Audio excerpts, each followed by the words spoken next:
Chosen one, listen to me carefully. What I am about to share is not for everyone. This message is urgent and it is sacred.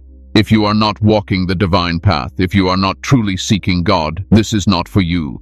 Only those who are chosen, only those whose spirit resonates with God's voice will feel compelled to stay. If you are still here, it is not an accident. This message has reached you at the exact moment your soul needed it. Not early, not late, perfectly timed by God. There is a moment in every chosen one's life when God says, enough struggling, enough resisting. This is that moment. Chosen one, it is now or never. You have reached the point where you must finally give in, not to weakness, but to God's will. What you have been holding back, what you have been fighting internally, can no longer be delayed. If you stay with me until the end, you will understand why everything you went through was necessary, and why peace has been feeling just out of reach until now. This message will change how you see your struggle, your faith, and yourself. Before we continue, chosen ones, take a moment to like this video, subscribe to the channel if you haven't already, tap the bell icon so you never miss a divine message, and share this with other chosen ones who need this word today. And comment 777 in the comments to declare that you are aligned, ready, and willing to follow God's direction. Now breathe. Let's begin.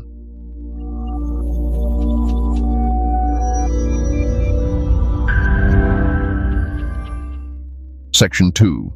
The inner war you've been fighting. Chosen one, I need you to understand something very important right now. The exhaustion you have been feeling is not physical. It is spiritual. It is emotional. It comes from a long, silent war that has been happening inside you. A war most people around you will never see and never understand. You have been fighting yourself for a long time. On one side of you is faith. On the other side is control. On one side is trust in God. On the other side is fear of what happens if you let go. And every single day, you wake up trying to balance both. You pray, but you still worry. You believe, but you still try to manage every outcome. You surrender with your words, but your heart keeps holding on tightly. That inner tension is what has been draining you. Chosen ones are wired differently. You feel things deeper. You think further ahead. You sense when something is shifting spiritually, even if nothing has changed physically yet. And because of that, you carry a weight that others don't. You feel responsible. Responsible to make the right move. Responsible not to mess up what God has promised. Responsible to stay strong even when you are tired. So you push yourself. You tell yourself to hold on a little longer. To endure a little more, to stay patient just a bit further. And while endurance is powerful, there comes a moment when endurance turns into resistance. Not resistance against God, but resistance against rest. Resistance against release. Resistance against trusting that God can handle what you no longer can. You didn't notice when the shift happened. It was subtle. At first, you were just being careful. Then you were being cautious. Then you were being protective. And before you knew it, you were trying to control things that were never meant to be carried by you in the first place. This is the inner war. You trust God, but you don't trust the unknown. You believe in His plan, but you fear the timing. You know He is faithful, but you still feel the need to guard yourself. And that contradiction creates mental noise. It creates spiritual tension. It keeps your nervous system alert even when there is no immediate danger. That's why you feel tired even after resting. That's why silence sometimes feels heavy instead of peaceful. That's why your mind keeps replaying scenarios you already prayed about. Let me tell you something gently, but clearly. God never asked you to fight yourself. The struggle you've been calling faith is actually the result of trying to stand in two positions at once. One foot in surrender, one foot in self-protection. And that position is not sustainable. It creates anxiety. It creates overthinking. It creates that quiet heaviness in your chest that you can't quite explain to anyone else. You've been trying to be strong for too long. Strength does not always mean holding on. Sometimes strength means loosening your grip. Sometimes strength means admitting that you have reached the end of what you can manage on your own. And chosen one, that is not failure. That is awareness. Think about this. Why do you think the battle feels so intense right now? Why does it feel like something is coming to a head? Why does it feel like you can't keep going the same way anymore? Because your soul knows something your mind has been resisting. Your soul knows that this season cannot be carried with force. It requires trust, and trust feels dangerous when you've been the one holding everything together for so long. You've learned how to survive by staying alert, by staying prepared, by staying guarded, and God is now asking you to live, not survive. That shift feels uncomfortable. Letting go feels like stepping into air when you're used to solid ground. Your mind asks, what if I fall? What if I lose something? What if I misunderstand God? What if I give in too soon? Those questions are not signs of weak faith. They are signs of a heart that cares deeply. But they are also signs that you have been carrying the weight of outcomes that were never yours to control. Chosen one, listen carefully. The inner war you've been fighting is not because you are disobedient. It is because you are at a transition point, a point where the old way of coping no longer works, but the new way hasn't fully settled in yet. This is the space between holding on and fully trusting, and that space is uncomfortable for everyone God calls deeper. You've been asking God for peace, but peace cannot enter where control still dominates. Peace is not something God adds on top of anxiety. Peace replaces anxiety when surrender is complete. That doesn't mean you stop caring. It means you stop carrying. There is a difference. Caring says, God, this matters to me. Carrying says, God, I'll handle it myself just in case you don't. And I know you don't mean it that way. I know your intentions are pure, but intention doesn't remove the burden. Only surrender does. This inner war has shown up as restlessness, as impatience with yourself, as moments where you feel disconnected from joy, even though nothing is technically wrong. It shows up when you feel like you're doing everything right, yet something still feels off. That's because alignment is not about effort. It's about agreement. Agreement between your faith and your actions. Agreement between your prayers and your posture. Agreement between what you say you believe and how tightly you hold on. God is not disappointed in you. He is not angry with you. He is not waiting to punish you for hesitating. He sees your heart. He sees how much you've tried. He sees how much you've endured quietly. But he also sees that you're tired, and that tiredness is not meant to be fixed by trying harder. It is meant to be healed by giving in. Not giving up. Giving in. Giving in to rest. Giving in to trust. Giving in to the truth that God does not need your anxiety to accomplish His will. This inner war is the signal, not of failure, but of readiness. A signal that you are standing at the edge of a new way of living with God. A way that is lighter. A way that is quieter. A way that doesn't require constant self-defense. You are not breaking down, you are loosening, and that is exactly where God begins to move. Stay with me, because now we need to talk about why God has been asking you, again and again, to finally give in. Section 3. Why God has been asking you to give in. Chosen one, this is where many people misunderstand God. They think that when God asks them to give in, He is asking them to lose something. They hear surrender and assume weakness. They hear release and imagine loss. But God has never asked His chosen ones to surrender to emptiness. He asks you to surrender to alignment. God has been asking you to give in because you have reached the limit of what human effort can accomplish in this season. Not because you are incapable, but because this next level cannot be accessed through force, intelligence, discipline, or endurance alone. It requires trust that goes beyond logic. You see, there are seasons where God allows effort to work, where strategy matters, where pushing forward produces results. But there are also seasons where effort becomes interference. And that is the season you are in right now. God has been nudging you, quietly at first. A sense of unease when you overthink. A heaviness when you try to force answers. A lack of peace when you plan too far ahead. Those were not signs of confusion. Those were signs of misalignment. You have been doing good things, but not always God's way. And that distinction matters. God is not asking you to stop caring about your future. He is asking you to stop micromanaging it. There is a difference. Caring keeps your heart engaged. Micromanaging keeps your spirit tense. God wants your heart open, not clenched. The reason surrender feels so hard for you is because you have learned to associate safety with control. Somewhere along the way, you realized that being alert kept you from being disappointed. Being prepared kept you from being hurt. Being in charge kept things from falling apart. And those coping mechanisms helped you survive earlier seasons. But survival is not the same as spiritual abundance. What once protected you is now restricting you.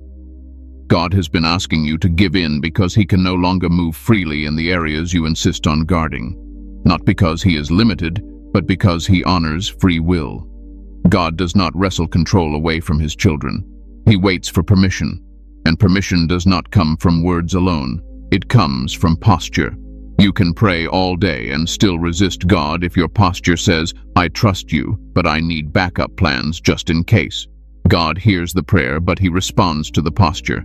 This is why things have felt delayed, not denied. Delayed.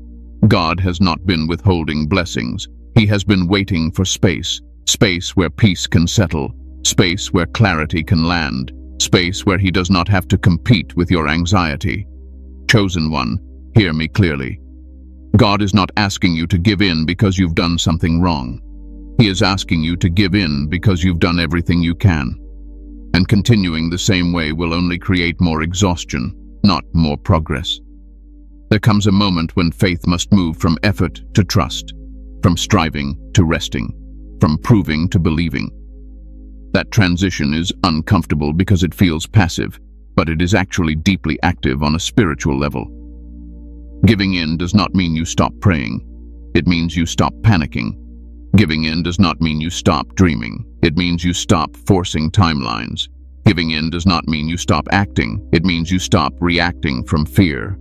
God has been asking you to give in because He wants to lead, not just advise. But leadership requires followership. And followership requires letting go of the illusion that you need to see the whole path before taking the next step. You want clarity before obedience. God wants obedience before clarity. That is the tension. You've been asking God for answers, signs, confirmations, reassurance. And God has been saying, "Trust me. Walk with me. Let me handle what you cannot see." But trust feels risky when you've been responsible for holding things together for so long. Let me say something that may settle your heart. God is not offended by your questions. He is not threatened by your hesitation, but He cannot override your grip. When your hands are full of worry, there is no room to receive peace. This is why God has been repeating the same lesson in different forms, different situations, same theme, different people, same message, different seasons, same instruction. Give it to me. Not because you're weak, but because you're ready.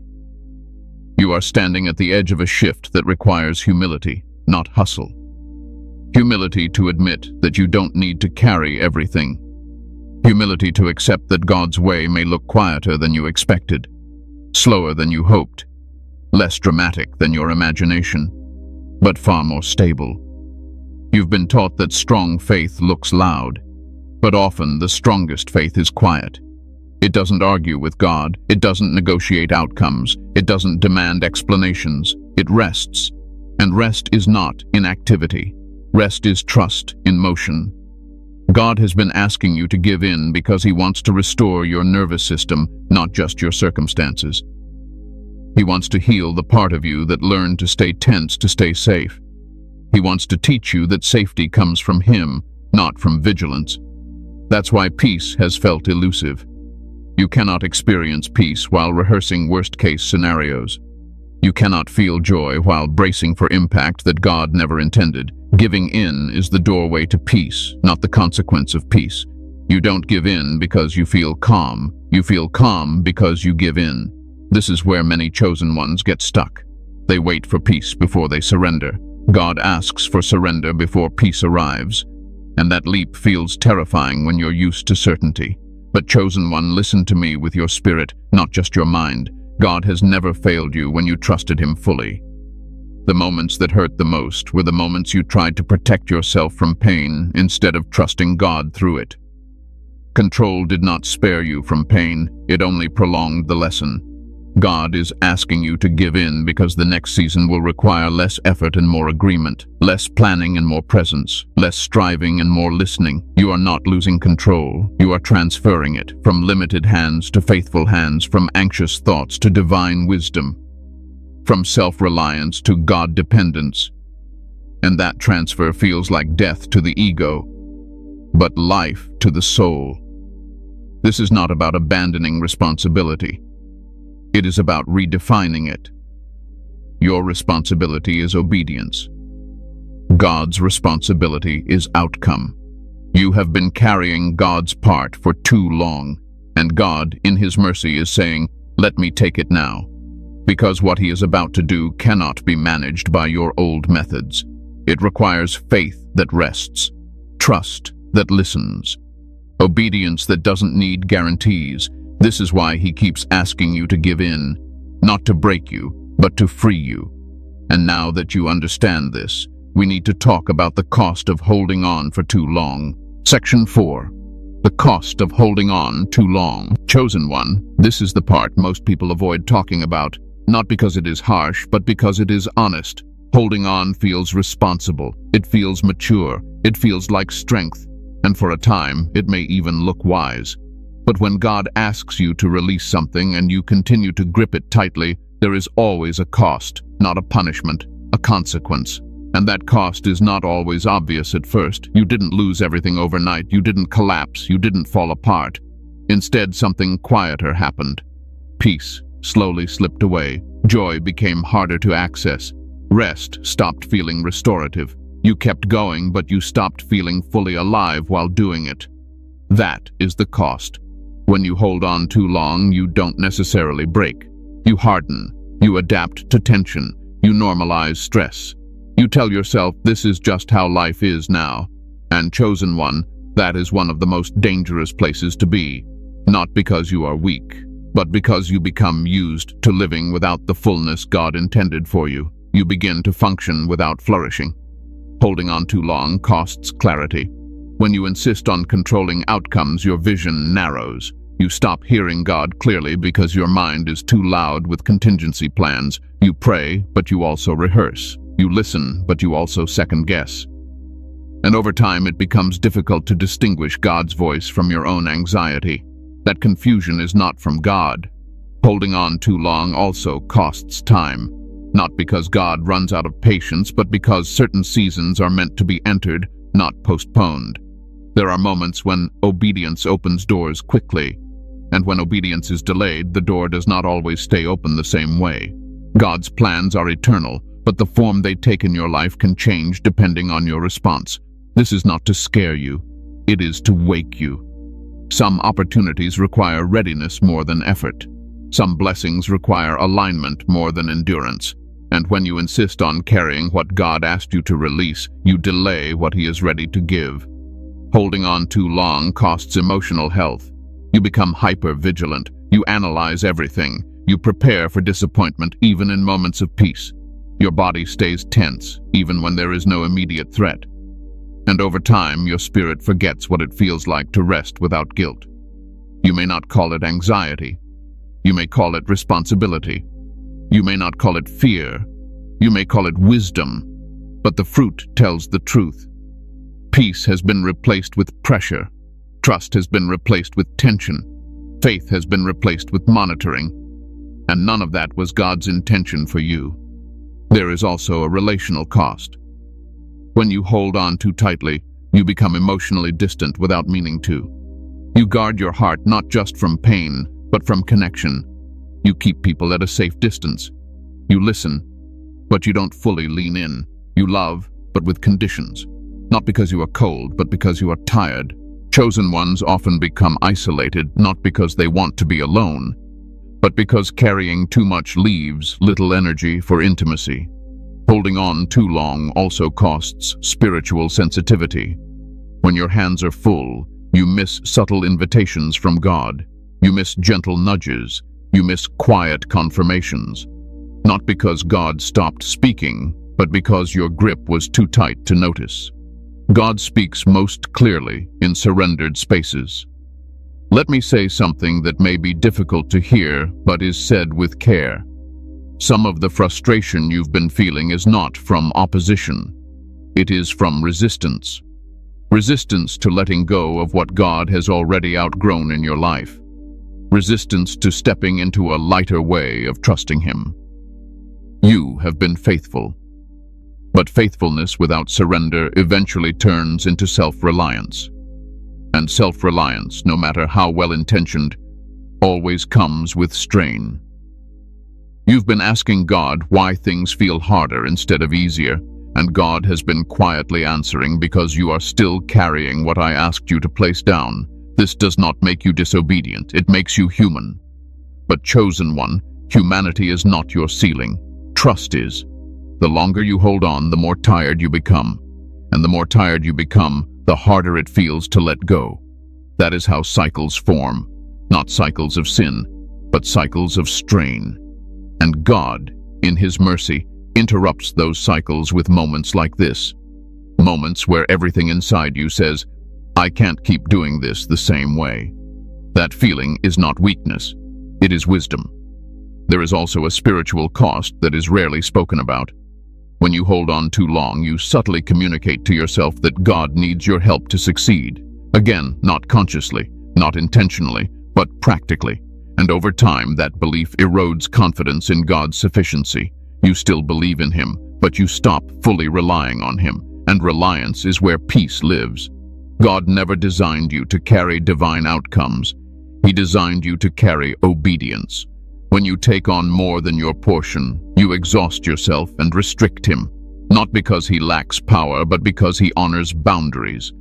God does not force blessings into clenched hands. Let me be clear. God is not waiting to punish you for holding on. He is waiting to relieve you. He is not frustrated with your hesitation. He is compassionate toward your fatigue, but compassion does not mean He will allow you to stay stuck. There are moments when God allows discomfort to increase, so that surrender becomes easier than resistance. That is where you are now. The cost of holding on too long is not that you lose God's love. You never will. The cost is that you delay experiencing His peace, His ease, His quiet confidence flowing through you instead of pressure weighing on you. You were never meant to live in constant tension. You were meant to walk with God, not brace against life. And the good news is this. The cost you've paid so far is not final. Nothing is ruined. Nothing is wasted. Awareness always comes before change. And right now, you are becoming aware. Aware that holding on has taken more than it has given. Aware that effort has reached its limit. Aware that something needs to shift. That awareness is grace. And now that you see the cost clearly, we need to talk about the moment you are standing in right now. The moment where God says, this is the crossroads. Now or never. Section 5. This is the crossroads moment. Now or never. Chosen one. This is not just another season. This is not another phase that will quietly pass if you wait long enough. This is a crossroads moment, and crossroads are different. They demand a decision, not tomorrow, not someday, but now. You can feel it, even if you can't fully explain it. Something inside you knows that the way you have been living, believing, coping, and holding on cannot continue the same way. It's not dramatic on the outside, but it is loud on the inside. The tension has reached a point where staying the same feels harder than changing. That is how you know you are at a crossroads. Crossroads moments don't come often. God does not rush people into them. He prepares them slowly, quietly, patiently. He lets you try your way. He lets you learn. He lets you carry things longer than He ever intended, not to burden you, but to teach you discernment. And then, when you are finally ready to see the truth without fear, He brings you here. Here is where effort stops working. Here is where control becomes heavy. Here is where faith must mature. Now or never does not mean God will abandon you if you hesitate. It means the invitation you are sensing right now is time-sensitive. Certain doors only open when obedience meets timing. Not panic, not perfection, timing. and your spirit knows the timing is now. You have likely been telling yourself, just a little more time, one more sign, one more confirmation, one more sense of certainty. But chosen one, certainty is not coming the way you want it to, because certainty is not what God is offering you here. He is offering you trust. This is the moment where God stops explaining and starts inviting you into a lighter way of living, inviting you into a quieter confidence, inviting you into a faith that does not need constant reassurance. Crossroads moments feel uncomfortable because both paths are visible. One path is familiar. You know how to survive there. You know how to cope there. You know how to manage your expectations there. The other path feels unfamiliar. It feels uncertain. It feels like stepping away from everything you used to feel safe. But let me tell you something clearly. Familiar does not mean faithful. Sometimes the familiar path is the one that keeps you stuck, not because it is wrong, but because it has already taught you everything it can. God is not asking you to abandon wisdom. He is asking you to stop confusing familiarity with obedience. At this crossroads, God is not asking you to do more. He is asking you to release more. Release old patterns, release old coping mechanisms, release the belief that you must stay alert to stay protected. This is where many chosen ones hesitate, because letting go feels like losing identity. You have identified yourself as the strong one, the responsible one, the one who holds everything together, the one who doesn't fall apart. And God is gently saying, I don't need you to be the strong one right now. I need you to be the trusting one. That shift feels threatening to the ego, but healing to the soul. Now or never is not about fear, it is about readiness. You are ready now in a way you were not before. You have seen enough. You have endured enough. You have tried enough. And God does not waste readiness. There are seasons where God teaches through building, and there are seasons where God teaches through releasing. You are in the releasing season, and releasing always feels like loss before it feels like freedom. But freedom is coming. If you delay this moment, life will not end. God will not stop loving you, but the lesson will repeat. The tension will return in another form. The invitation will come again, but it may not look the same. And each delay makes surrender feel heavier, not easier. This is why the moment feels intense. God is not pressuring you. He is clarifying. Clarifying that what worked before will not work now. Clarifying that effort cannot replace trust anymore. Clarifying that the next season will not respond to force. Chosen one, this crossroads is not about choosing between God and something else. It is about choosing between control and peace, between familiarity and freedom, between surviving and living. You already know which one you want. That's why your soul has been restless. That's why distraction no longer satisfies you. That's why surface-level encouragement doesn't land the same way it used to. You are being called deeper, not louder. Now or never means this. Now is the moment to agree with God instead of negotiating with Him. Now is the moment to stop bracing for impact and start resting in trust. Now is the moment to give God full access, not partial cooperation. And if you don't, if you keep holding back, life will continue to press on the same sensitive areas until you are willing to listen. Not because God is cruel, but because He is committed to your growth. God loves you too much to let you stay half-surrendered. This crossroads also explains why things around you may feel unstable. God often allows external uncertainty to expose internal attachments. When what you rely on begins to shake, it reveals what you trust the most. And right now, God is lovingly asking you to shift that trust fully onto Him. This is not the moment to analyze every possible outcome. This is not the moment to seek consensus from people who do not carry your calling. This is not the moment to wait for perfect emotional readiness. This is the moment to say, God, I don't fully understand, but I trust you enough to move. And movement here is not physical. It is internal. It is a decision, a posture, a release. Chosen one, hear me with clarity and calm. If you choose surrender now, you will not lose yourself. You will find yourself. If you choose trust now, you will not fall apart. You will come together. If you choose to give in now, you will not become weak. You will become free. This is the crossroads moment, and it feels heavy because it matters. God is not asking you to rush. He is asking you not to resist, because on the other side of this decision is not chaos. It is order, not confusion, but peace, not loss, but alignment. And now that you understand the moment you are standing in, we need to talk about what actually happens when you finally give in. Section 6. What happens when you finally give in? Chosen one, let me calm your heart right here, because what you have imagined surrender to be is far heavier than what it actually becomes. You have been picturing chaos, loss, confusion, vulnerability. But when you finally give in to God, the first thing that happens is not disruption. It is relief. Not loud relief, quiet relief. It arrives subtly, like a deep breath you didn't realize you were holding. Like your shoulders dropping without effort, like your mind finally slowing down enough to rest in a